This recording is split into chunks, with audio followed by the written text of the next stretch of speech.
Hello everyone, welcome to day 15th of April Lead Code Challenge, and today's question is Fibonacci number. In this question we are given the formula of calculating the nth Fibonacci number, which is nothing but f of n equals to f of n minus 1 plus f of n minus 2 whenever n is greater than 1, and for the base cases where n is 0, Fibonacci of 0 is 0, and for f of 1, Fibonacci of 1 is 1.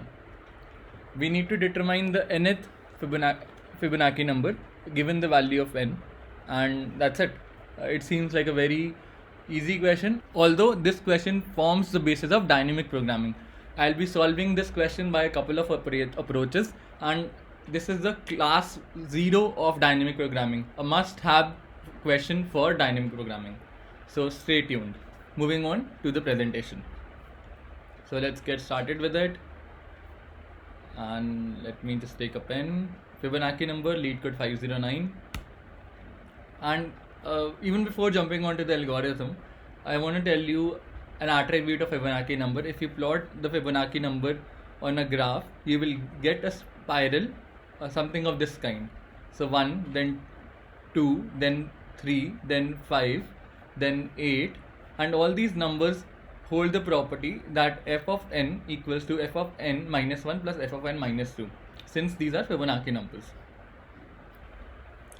So let's talk about the approach. The first naive approach that comes to my mind when I read this question is to use recursion. So I'll write the two base cases. If n is 0, I'll return 0. If n is 1, I'll return 1 because that was specified in the question. Otherwise, I will return f of whatever the Fibonacci number is, Fibonacci method is, Fibonacci of n minus 1 plus f of Fibonacci of n minus 2. Pretty straightforward. Anyone can write this code up. Very simple way of understanding recursion. So you have written the base conditions to abort the process, and then you invoke the regular Fibonacci function that is given to you. So there is one problem with this approach. So let's try and understand that problem, and let's see how can we improvise that. So let's try and calculate the Fibonacci of, let's assume, 5. Fibonacci of 5 would be equal to, Fibonacci of 4 plus Fibonacci of 3 as per the formula. Looks correct. And then what you're gonna do, you'll invoke Fibonacci of 4. The same function will be invoked on Fibonacci of 4, and that would be equal to Fibonacci of 3 plus Fibonacci of 2, and Fibonacci of 3 would be equal to Fibonacci of 2 plus Fibonacci of 1. So 1 is the base case. An abortion condition will be seen here because n turns out to be 1. And let's do it for the other cases. Fibonacci of 2 equals to Fibonacci of 1 plus Fibonacci of 0. Similarly, let's write it here as well. 1 plus 0.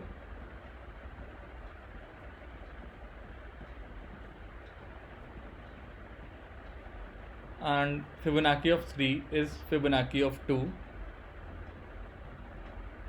plus Fibonacci of 1. Fibonacci of 1 is 1, and we need to branch it further. Fibonacci of 0 plus Fibonacci of 1. So what you can see from this recursion tree is that there are multiple invocations for the same function. And let me just change the color of pen to highlight that.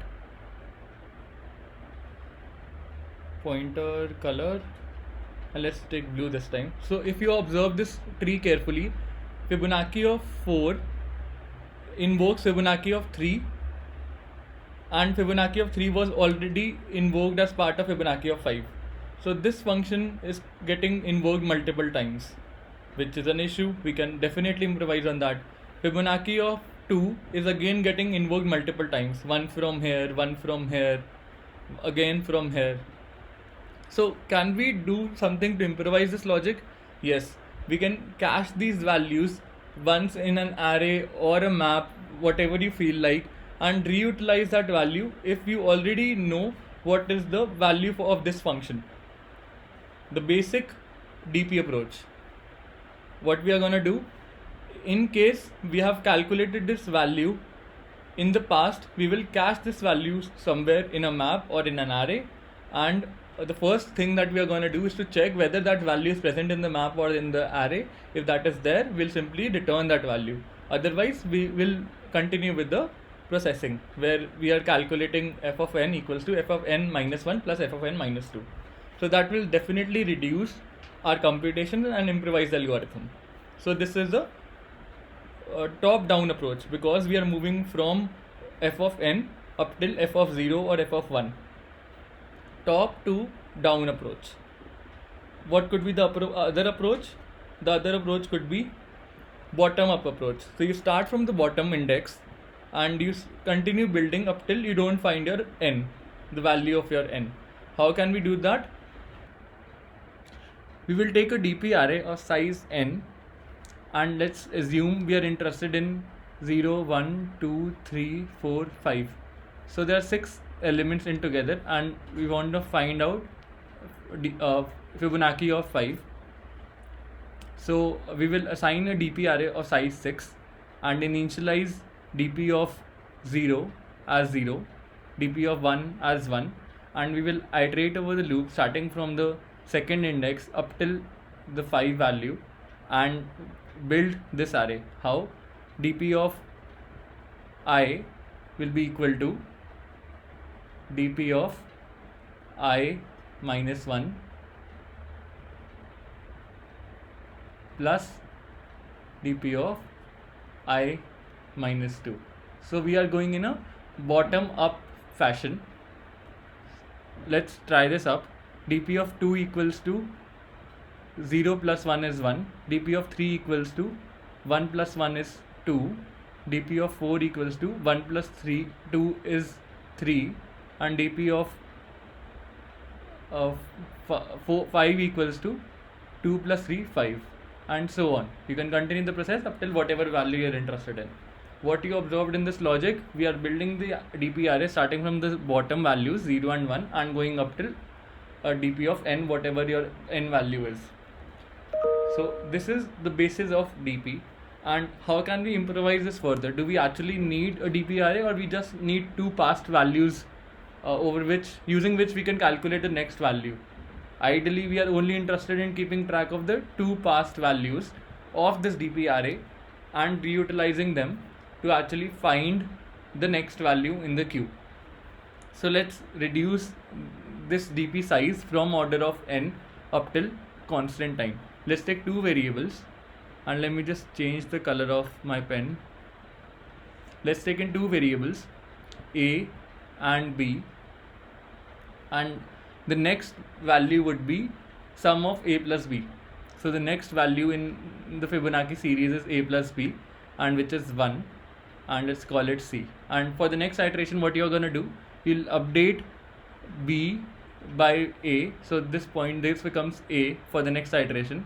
Your c becomes b for the next iteration, and you'll use these 2 values for calculating the next value in the series. So a plus b becomes 2, the new c, and again this gets replaced by a, and this gets replaced by b, and the next value in q is 2 plus 1, 3. So this is the new c, and you'll keep on doing until you don't find your f of n. So by this approach, the time complexity is order of n and the space complexity is order of 1. So let's move on to the coding part, where we will be coding all these 4 approaches. Starting from the first approach, let's use absolute recursion. If n turns out to be 0, return 0. Else if n turns out to be 1, return 1. Otherwise, return fib of n minus 1 plus fib of n minus 2. Sounds good? Let's try this up. Looks good, and let me just submit this code.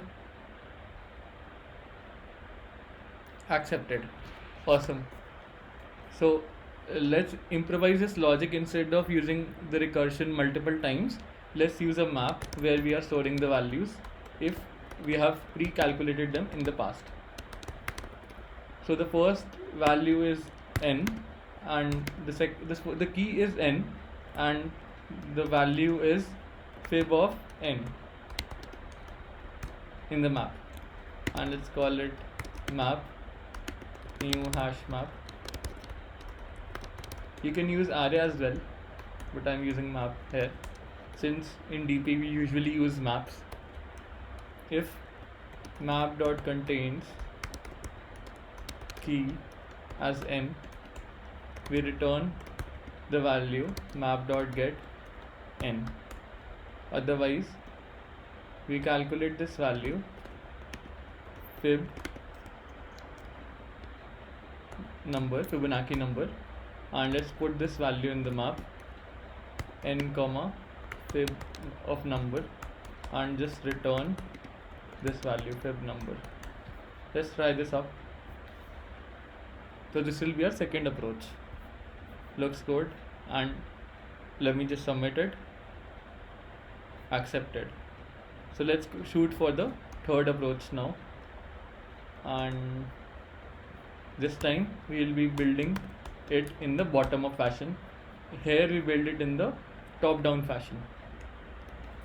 So I'll define a DP array, new int of size n, and DP of 0 is 0, DP of 1 is 1, and let's start the iteration. For I equals to 2, I is less than n, I plus plus, DP of I equals to DP of I minus 1 plus DP of I minus 2. Looks good, and let's define one more size because we are starting from the 0th index, and let's return DP of n. This should also give us the correct result. Let's try this up.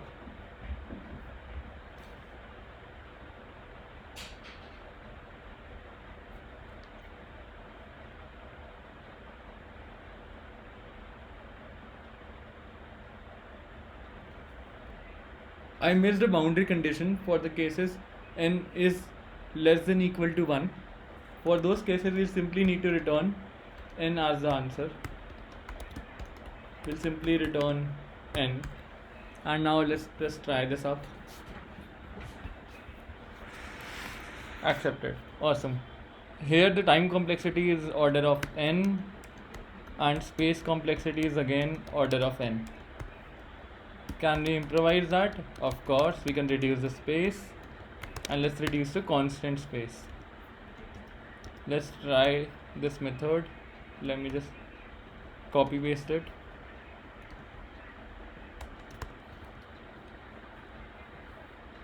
And this time I'll use an A and B for solving rather than creating the complete array. So A, the value of A is 0, the value of B is 1, and total equals to A plus B. The same condition again for integer I equals to 2, I is less than equal to n, I plus plus, and let's find out the total again. Total equals to A plus B, and then what we are gonna do, we will assign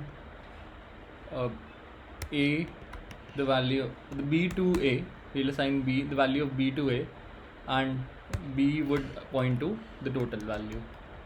In the end, we'll simply return total. Sounds good, and let's just try this up. Looks fine. Let's submit it. Accepted. The time complexity of this approach is order of n, the space complexity is order of 1, and apart from this there is another approach which is known as a golden rule approach, Fibonacci golden ratio numbers, and let's search on Geeks for Geeks. There is a golden ratio to which each Fibonacci number abides to, and you can read everything that is there with respect to golden ratio in this article. And the time complexity for arriving at nth Fibonacci number by this approach is order of log n, which is even faster than order of n. So I will suggest to read this article. It's a very good article, and I hope you liked today's video. Thanks for watching it. If you liked it, please don't forget to like, share and subscribe to the channel.